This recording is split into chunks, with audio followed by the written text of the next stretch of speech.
आमचे म्युझिक की शानदार प्रस्तुति।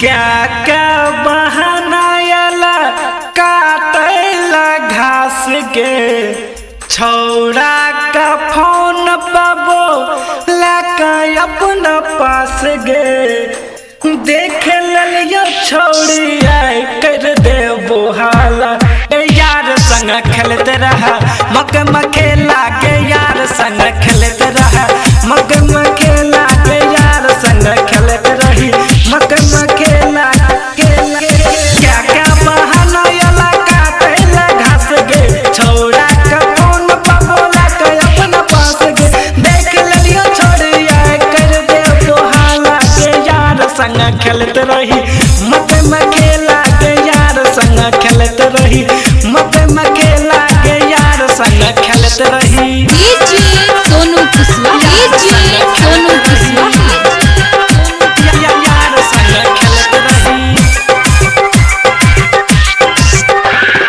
है कहाँ बाजार मोतिहारी, है कहाँ बाजार मोतिहारी।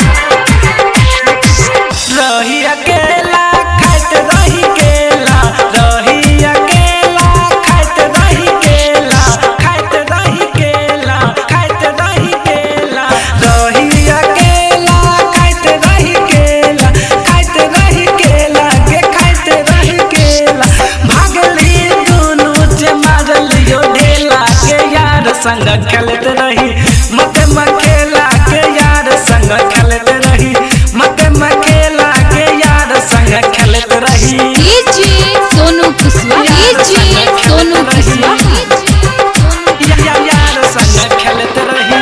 है कहाँ बाजार मोतिहारी, है कहाँ बाजार मोतिहारी।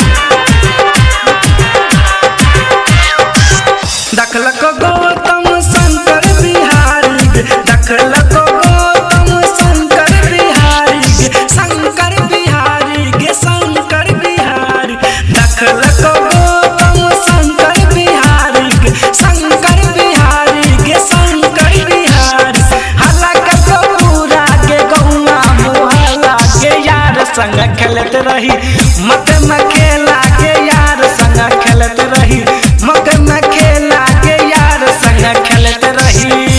हिंदुस्तानी फिल्म्स रिकॉर्डिंग स्टूडियो दिल्ली।